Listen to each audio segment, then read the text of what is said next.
मनुष्य सदा भला बुरा, खरा खोटा, सत्य असत्य की बातें करता है। सत्य को अच्छा मानता है और असत्य को बुरा।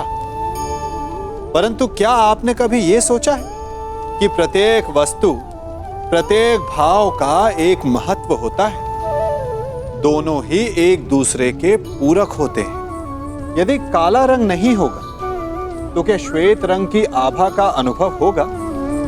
यदि असत्य नहीं होगा तो क्या सत्य के महत्ता का ज्ञान होगा? यदि बुरा नहीं होगा तो क्या भले पर आपको विश्वास होगा? कुछ महत्वपूर्ण है तो दोनों के मध्य का संतुलन। बुरी से बुरी वस्तु, समय या भाव, कोई ना कोई स्वयं में शुभ छिपाए रखती है। कभी काले गरजते मेघों को देखा है?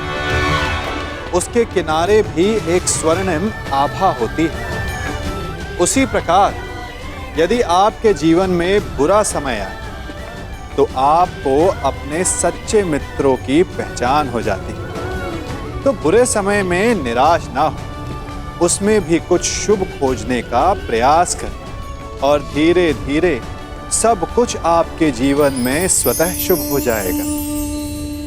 मैं वचन देता हूं कि अर्जुन के अतिरिक्त आपके किसी और पुत्र का वध नहीं करूंगा। मैं वचन देता हूं। मैं अब जाइए राजमाता, गंगा में त्यागे गए इस राधे के पास अब आपको देने के लिए कुछ और शेष नहीं।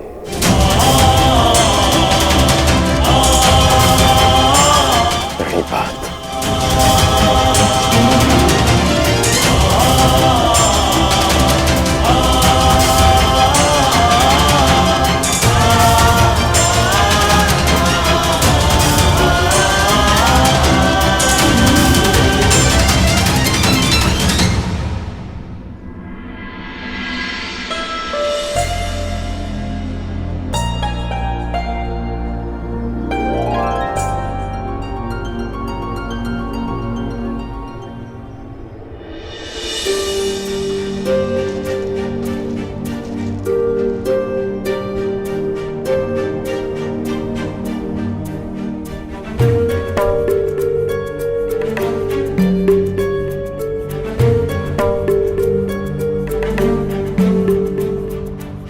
सत्य कल्पना से अधिक सुंदर भी हो सकता है और अधिक कष्टकारी भी।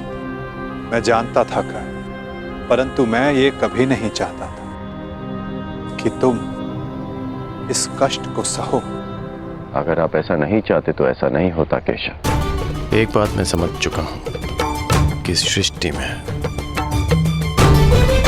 सब आप ही की इच्छा से होता है, आप ही के अनुसार होता है। ठीक वैसे ही जैसा आप चाहते हैं। पीड़ा केवल कष्ट नहीं देती मित्र, पीड़ा कभी कभी हमें उचित मार्ग चुनने में हमारी सहायता भी करती है। एक पीड़ा कभी कभी हमारे अन्य कष्टों का निवारण भी करती है। कर्ण, इस सत्य का भान होना तुम्हारे लिए उचित था, परंतु अब मैं तुमसे ये जानना चाहता हूं कि इस पीड़ा का तुम सकारात्मक प्रयोग कैसे करोगे? जिस सत्य ने मेरे जीवन को, मेरे विश्वास को नकारात्मकता से भर दिया, उसमें क्या सकारात्मकता केशव? उसमें क्या भलाई दिख रही है आपको? क्यों? क्या ये उचित नहीं कि अब तुम स्वयं को सूद समझने की पीड़ा से मुक्त हो गए हो? कि तुम्हें अब अपना वंश क्या, कि अब तुम पूरे मन से, पूरे अधिकार से किसी भी क्षत्रिय के समक्ष जाकर अपना अधिकार मांग सकते हो? क्या ये उचित नहीं कर कि अब तुम्हें ज्ञात हो गया है कि मैं क्यों तुम्हें पांडवों के पक्ष में आने के लिए सुझाव देता रहा?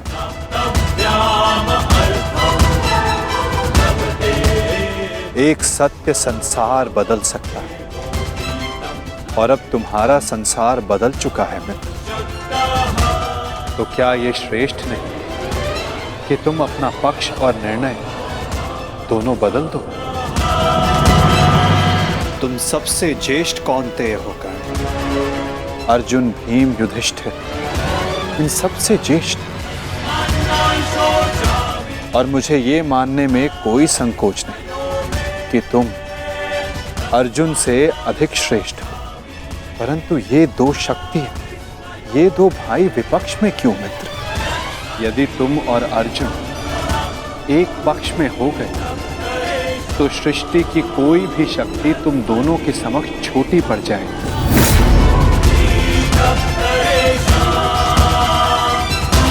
तुम्हें और अर्जुन को मेरी, वासुदेव तक की आवश्यकता नहीं पड़ेगी मित्र। युधिष्ठिर तुम्हारा अनुज होगा और बाकी शेष पांडव भी।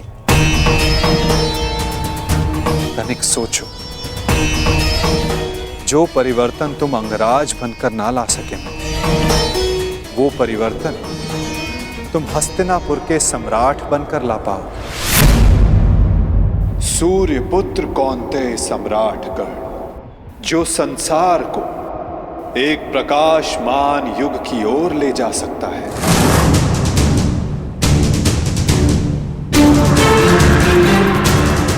मैं केवल तुम्हारे भविष्य की बात नहीं कर रहा हूं कर्ण, मैं उस भविष्य की बात कर रहा हूं जिसकी हस्तिनापुर को आवश्यकता है। इस संसार को, इस मानवता को आवश्यकता है, और यही सबके हित में है मित्र।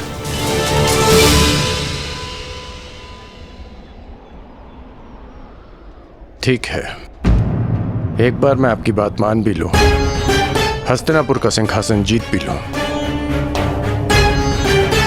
परंतु क्या मैं प्रजा के मन में सम्मान जीत पाऊंगा? नहीं। सूत पुत्र कहलाकर जितना अपमान सहा, सूर्य पुत्र बनकर उससे कहीं अधिक अपमान होगा मेरा। जिस हस्तिनापुर, जिस संसार की बात आप कर रहे हैं, वो मेरे विषय में सोचेंगे कि कितना अवसरवादी निकला मैं, कि राज्य का लालच पाते ही मैंने अपना पक्ष बदल डाला। मनुष्य का पक्ष, उसका विश्वास, उसका ईश्वर होता है। मेरे जन्म का सत्य बदल जाने से क्या मैं अपने ईश्वर को बदल डालूं?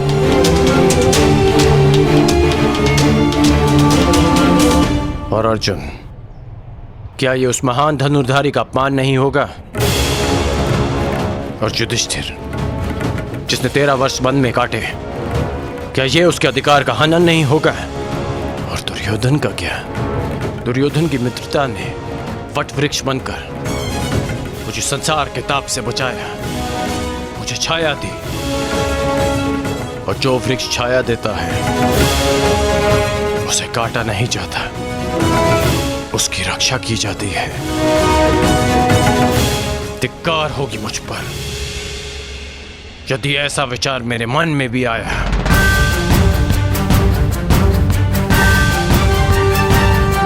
मैंने आपसे पहले भी कहा है कि मैं जन्म में नहीं, कर्म में विश्वास रखता हूं। मैं कुल, वंश, जाति में नहीं, कौशल और पुरुषार्थ में विश्वास रखता हूं। जब मेरी जन्ममाता ने मुझे त्यागा तो एक सूत ने मुझे पाल पोस के बड़ा किया। जब कुल और वंश ने मुझे फेंक दिया तब मेरे कौशल ने मुझे उभारा। जब मेरे संबंधियों ने मुझे पहचानने से अस्वीकार कर दिया तब दुर्योधन की मित्रता ने मुझे संभाला। सच कहूं तो आज मैं पहले से भी कहीं अधिक दुर्योधन का ऋणी हो गया हूं। और आप कह रहे हैं कि मैं अपना पक्ष बदल लूं?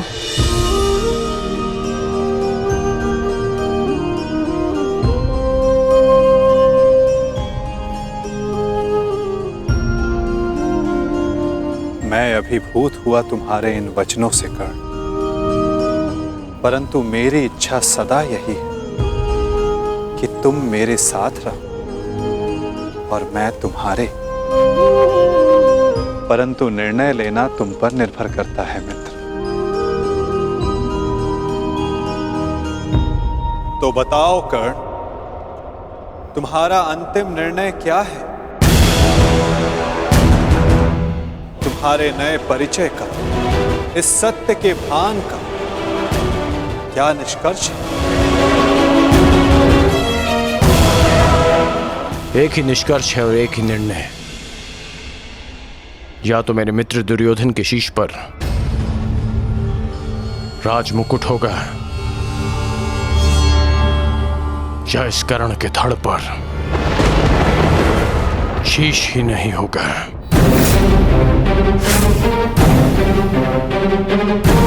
इसके अतिरिक्त और कुछ संभव नहीं है केशव।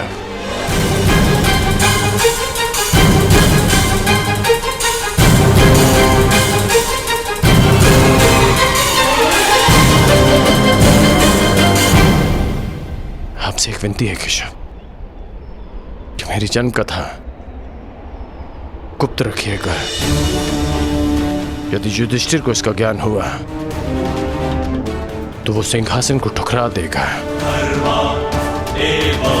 और यदि उसने साम्राज्य मुझे सौंप दिया तो मैं उसे दुर्योधन को सौंप दूंगा। और यदि समाज को इसका भान हो गया तो वो माता कुंती को ठुकरा देंगे। इसलिए यह सत्य हमारे मध्य ही रहे, यही श्रेष्ठकर है। मैं चाहता हूं कि आप मेरी मृत्यु तक मुझे राधे कहकर पुकारें, कौनते ही नहीं।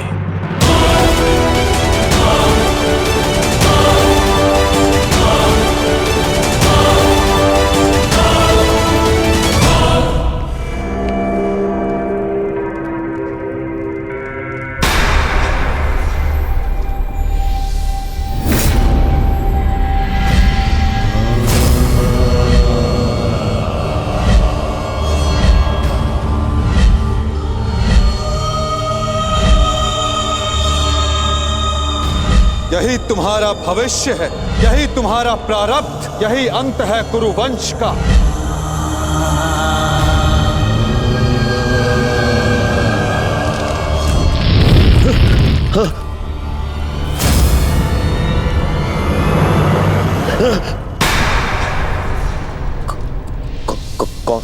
कौन है आप?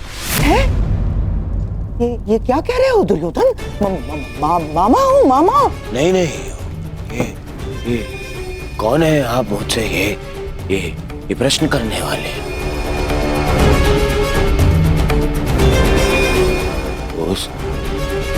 उस छली ने, उस मायावी ने, ये देखिए, ये माया कर गया है मुझ पे। एक भ्रम जाल में फंसा गया है मुझे। दुर्योधन को भयभीत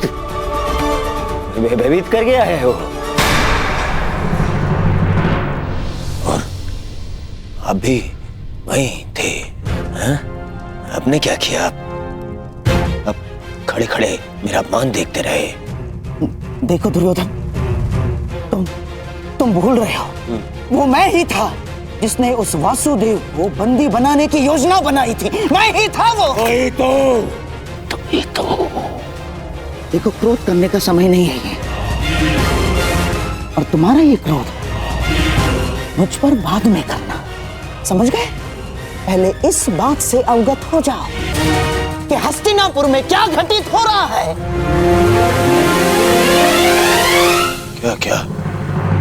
क्या घटित हो रहा है हस्तिनापुर में? वही तो मैं तुम्हें कब से बताने का प्रयास कर रहा हूं। परंतु तुम हो कि सुन ही नहीं रहे हो। तुम्हें कदाचित अनुमान नहीं है कि तुम्हारा परम मित्र कर्ण तुम्हारे नाक के नीचे क्या कर रहा है। क्या क्या क्या क्या कर रहा है मेरा मित्र? जब तुम उस वासुदेव के माया के भ्रम के पश्चात स्वयं को संभालने का प्रयास कर रहे थे, तब सभा से वासुदेव के साथ कर्ण ने भी प्रस्थान किया था। दुर्योधन दोनों साथ थे। दोनों साथ थे, दोनों साथ थे। हाँ, और केवल इतना ही नहीं दुर्योधन, तुम्हारे शत्रुओं की माता कुंती के साथ तुम्हारे परम मित्र कर्ण ने बहुत समय व्यतीत किया, बहुत। कहीं ऐसा तो नहीं दुर्योधन कि उस छलिए वासुदेव की माया में फंसकर कर्ण पांडवों के पक्ष में? ऐसा हो सकता है ना दुर्योधन? नहीं नहीं, ऐसा नहीं हो सकता। ना, हो सकता है। नहीं, मुझे कर्ण से मिलना है। इसे शाल मिलना है कर्ण से।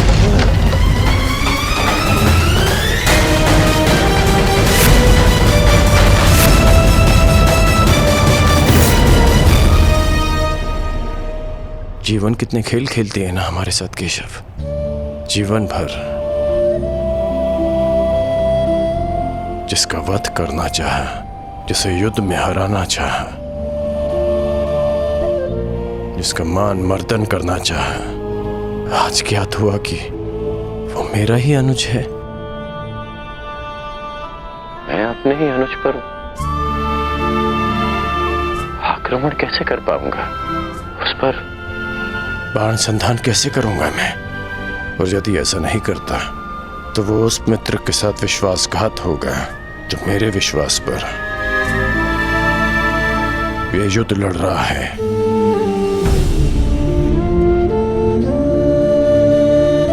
क्यों नियति हमारे साथ ऐसा खेल खेलती है? क्यों वो दो भाइयों को शत्रु बनाकर सामने ले आती है? क्यों वो उन्हें एक दूसरे के रक्त का प्यासा बना देती है, जिनकी धमनियों में एक ही रक्त बहता है? ये कैसी नियति है केशव?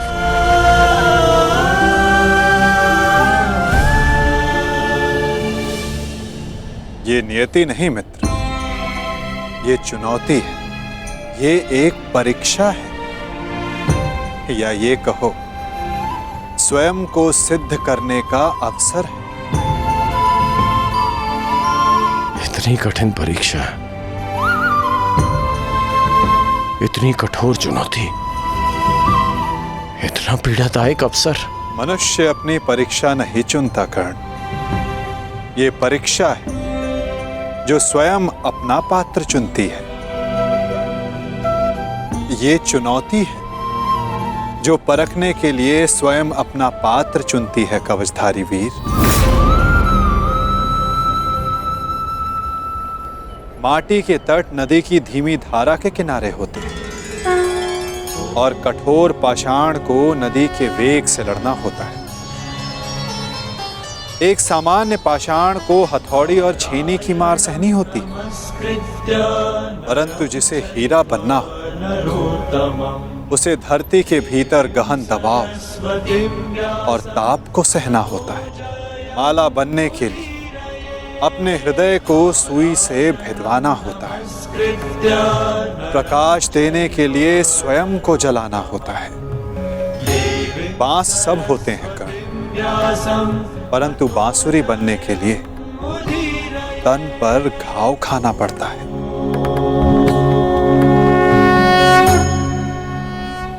जिनके उत्तरदायित्व बड़े हों उनके समक्ष सामान्य प्रश्न नहीं आते कर्ण।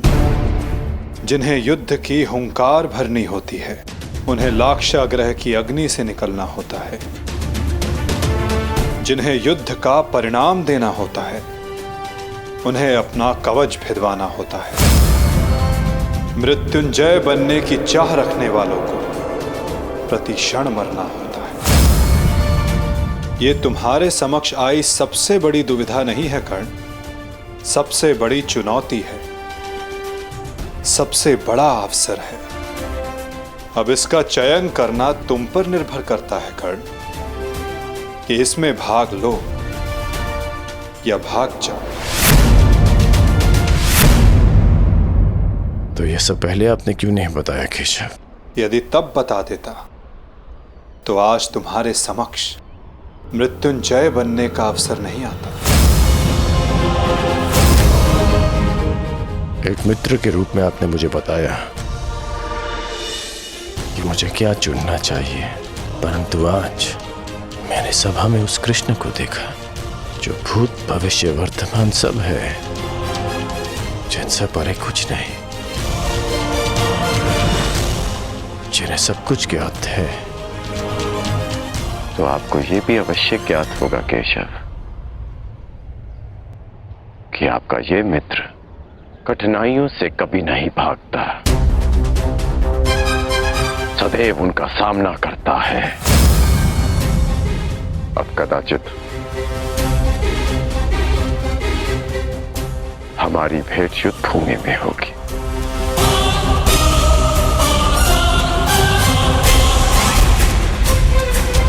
प्रणिपात केशव।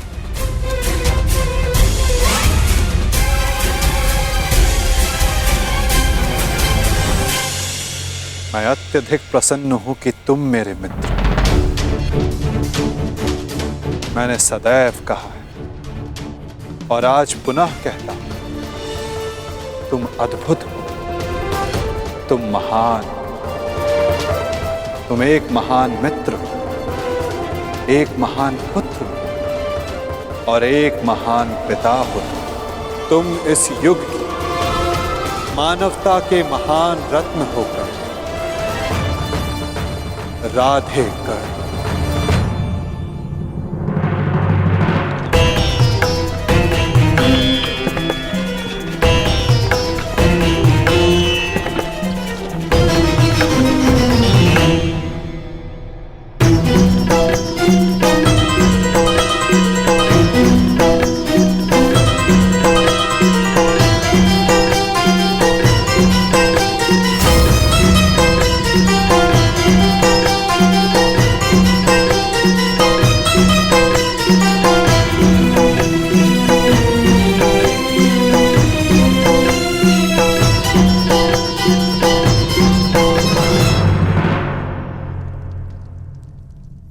तो ठीक है, युद्ध को चुना है कौरवों ने और आज पहली बार मैं उस दुर्योधन के प्रति कृतज्ञ हूं,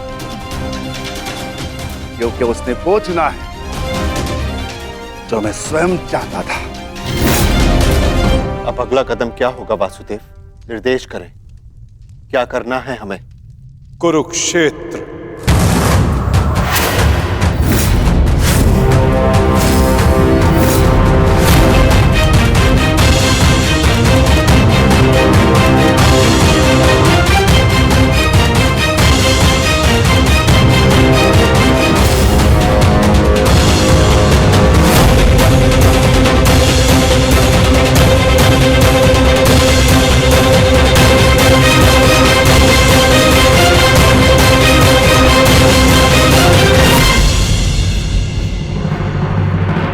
शांति प्रस्ताव इस अग्नि में जलकर भस्म हो चुका है। अब संपूर्ण भारत कुरुक्षेत्र की अग्नि में जल। अब वार्ता करने का समय नहीं रहा, अब समय है महासमर, समय है महाभारत का।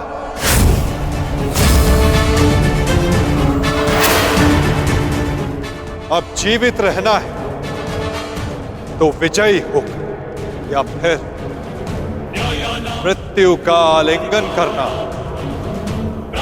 अब समय आ गया कि याज्ञसेनी के खुले केशों का प्रतिकार किया जाए। समय आ गया कि आप पांचों अपनी प्रतिज्ञाएं पूरी करें। अब समय आ गया कि संपूर्ण भारतवर्ष को पाप मुक्त किया जाए।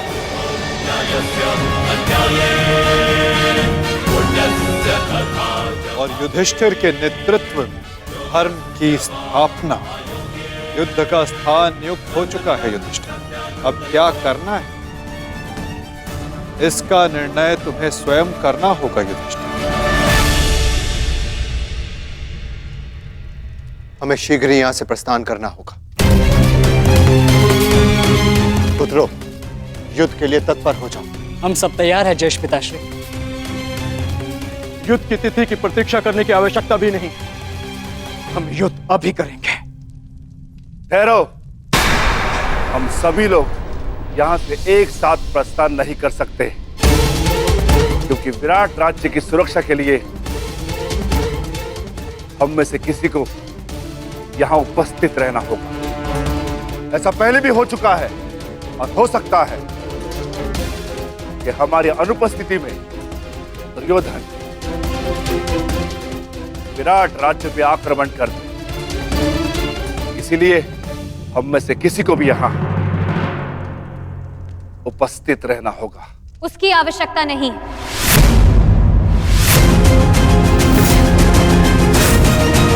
यहां कोई नहीं रहेगा। हम सभी एक साथ चलें।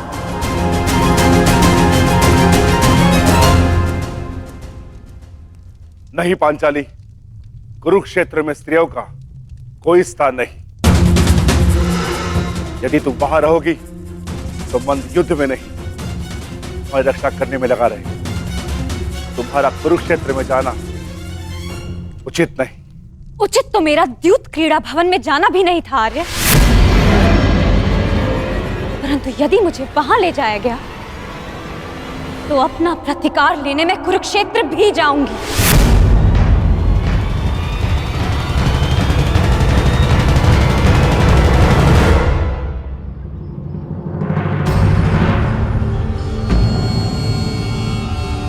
कल रात्रि ही तो आए हो पुत्र, अभी जा रहे? कुछ दिन रुक जाओ। नहीं माता,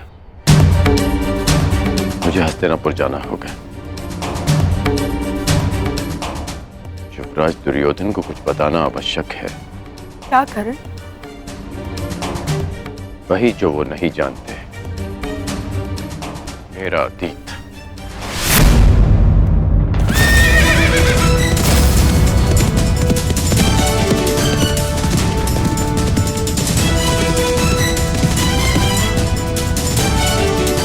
मत करो पुत्र, इसकी क्या आवश्यकता है?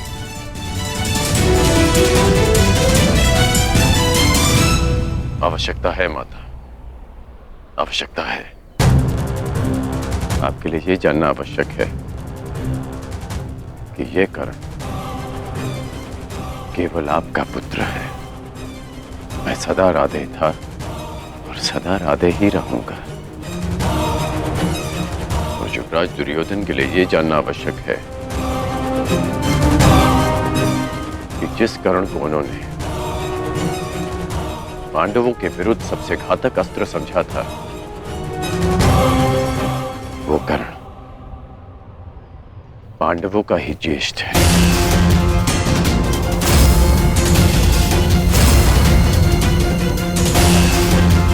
कि जो कर्ण रणभूमि में उनके शत्रुओं का शत्रु बनकर आया था, वो उनके शत्रुओं का बड़ा भाई है। माता, दुर्योधन ने कभी मुझसे कुछ नहीं छिपाया, इसलिए ये मेरा कर्तव्य है कि मैं अपने मित्र को सब सच बताऊं। दुर्योधन को सत्य बताना आवश्यक है माता। ऐसा क्या है जो युवराज के लिए जान लेना आवश्यक है माता?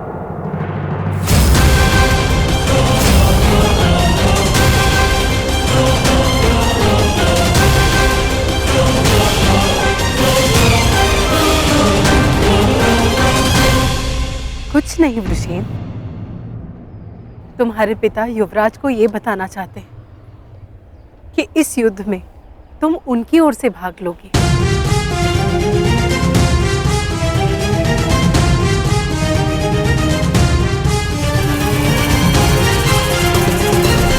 शीघ्र मिलते हैं पृष्ठदेव।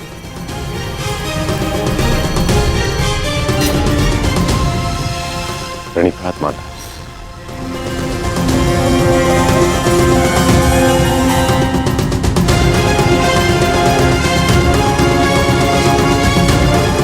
चलो सारथी।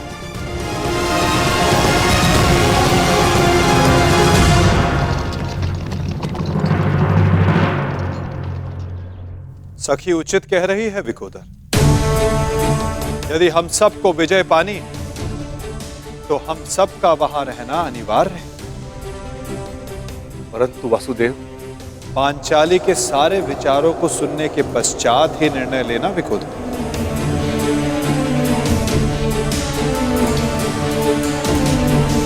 परंतु ये उचित नहीं। पांचाली, तुम कुरुक्षेत्र क्यों जाना चाहती हो? क्योंकि आर्य, यदि हम सभी वहां उपस्थित होंगे तो एक दूसरे की सहायता कर सकते हैं। मैं मानती हूं कि मैं युद्ध कला में सक्षम हूं, परंतु मैं ये नहीं कह रही हूं कि मैं युद्ध में भाग लूं, परंतु वहां उपस्थित रहकर आप सभी के दिए गए वचनों को पूर्ण होता हुआ देखना चाहती हूं। मैं वहां इसलिए जाना चाहती हूं कि जब उस दुशासन की छाती से रक्त बहे तो मैं अपने केशों को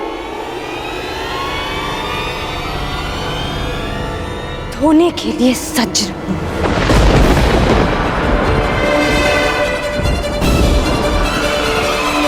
और जब दुर्योधन की मृत्यु निकट हो तो वो मेरी आंखों में देख सके और उसे हमेशा स्मरण रहे कि उसे दंड मिला है, वीर गति नहीं।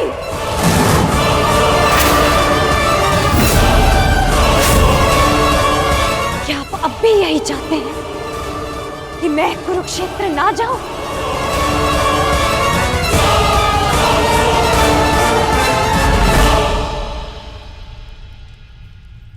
कुरुक्षेत्र के लिए कूच का आदेश दीजिए केशव। अब कौरवों का संहार निश्चित है।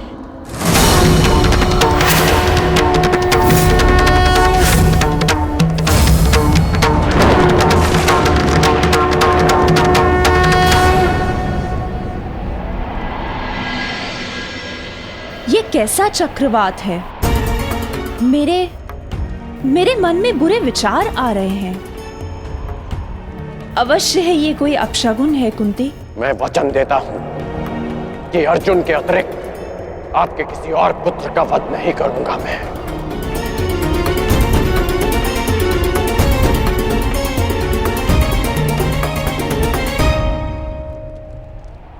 अब और नहीं, मुझे सत्य बताना ही होगा। सत्य? कैसा सत्य?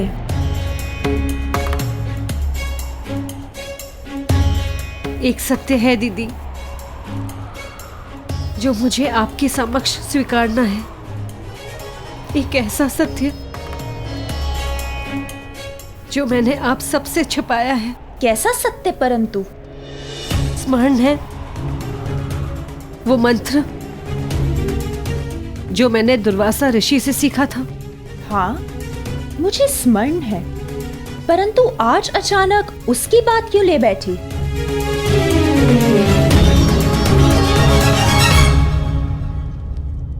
आप सब जानते हैं, आर्य पांडु के निर्देश पर मैंने और माधुरी ने उस मंत्र का प्रयोग किया जिससे पांडव उत्पन्न हुए, परंतु मैंने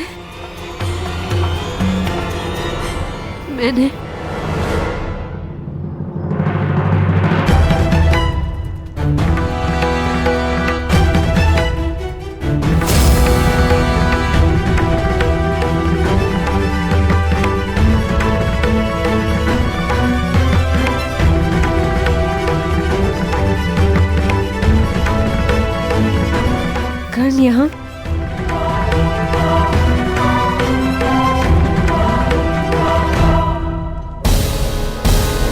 तुम्हारा परम मित्र कर्ण तुम्हारे नाक के नीचे क्या कर रहा है? तुम्हारे शत्रुओं की माता कुंती के साथ तुम्हारे परम मित्र कर्ण ने बहुत समय व्यतीत किया, बहुत।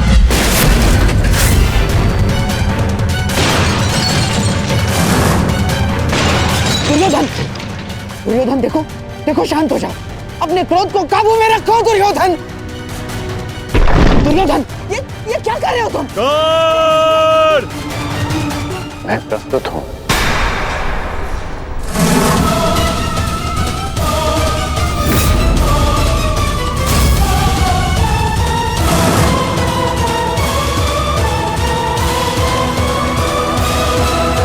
मैं तुमसे कुछ पूछना चाहता हूँ कर्ण। मैं भी तुम्हें कुछ बताना चाहता हूं। मेरी परिस्थितियां बदल गई हैं, समीकरण बदल गए हैं,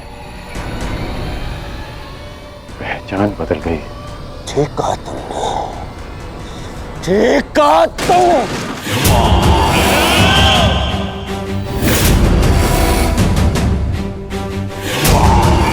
समीकरण बदलते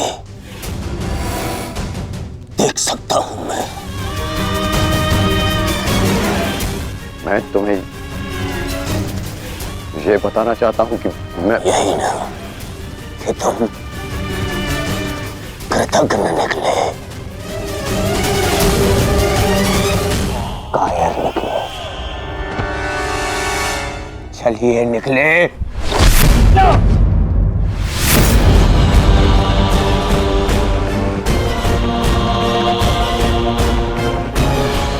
क्या कर रहे हो तुम? क्या कर? दंड दे रहा हूं एक भगोड़े को, एक कृष्ण को,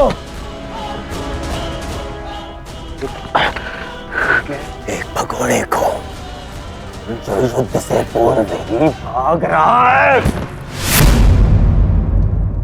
शांत हो जाओ, शांत हो जाओ। दुर्योधन, सब जानता हूं कि तुम उस छलिए के साथ क्यों गए थे, और माता कुंती के पास भी। तुम्हें क्या लगा मुझे क्या नहीं होगा? हाँ? अब मुझे केवल इतना बता दो कि क्या तुम उस छलिए के पक्ष में चले गए हो? क्या नया षड्यंत्र रचा रहा है वो छलिया मेरे विरुद्ध? बताओ मुझे कर्ण। क्या हो गया है तुम्हें? ऐसा कुछ नहीं है और न कभी हो सकता है। मैं अपने मित्र का साथ छोड़कर कभी नहीं जाऊंगा। झूठ झूठ बोल रहा है ये दुर्योधन, ये झूठ बोल रहा है। मैं झूठ नहीं बोल रहा हूं, और आपने फिर से षड्यंत्र रचना शुरू कर दिया गांधार राज। हाँ तो बताओ मुझे क्या वार्ता करने गए थे तुम उन पांडवों की माता के साथ? मित्र, मैं बताती हूँ दुर्योधन।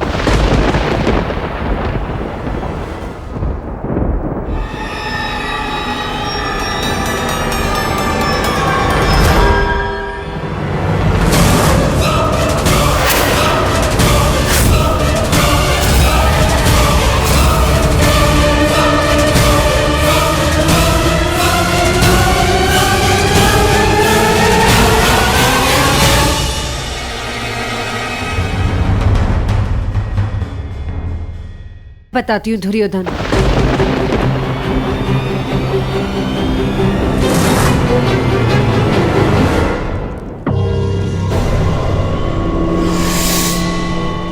अब तो माता कुंती भी है, तो बताओ मुझे कर्ण, मेरी शत्रुओं की माता ने क्या योजना बनाई है?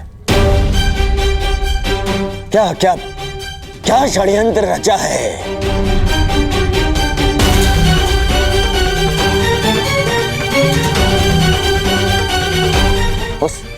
उस छलिए के साथ मिलकर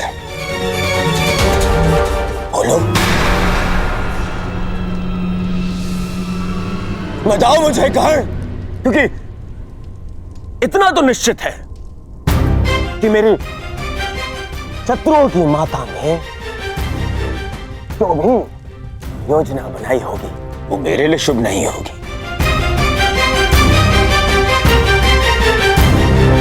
बताओ मित्र, बोलो।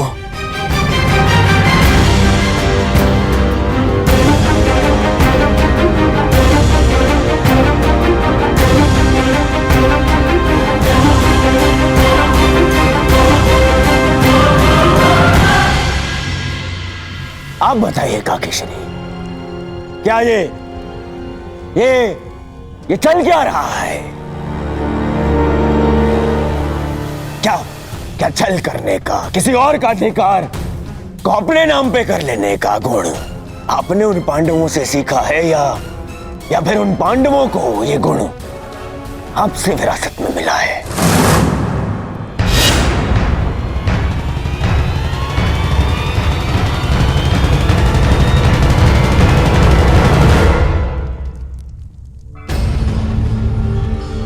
नहीं नहीं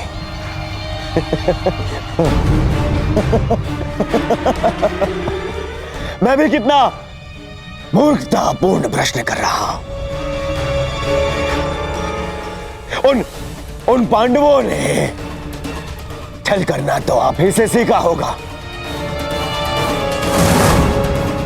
आपने भी तो वही किया, छल किया आपने अपने पति के साथ, अपने कुल के साथ। जिन्हें संसार पांडु पुत्र मानता है वो तो पांडु के पुत्र है ही नहीं।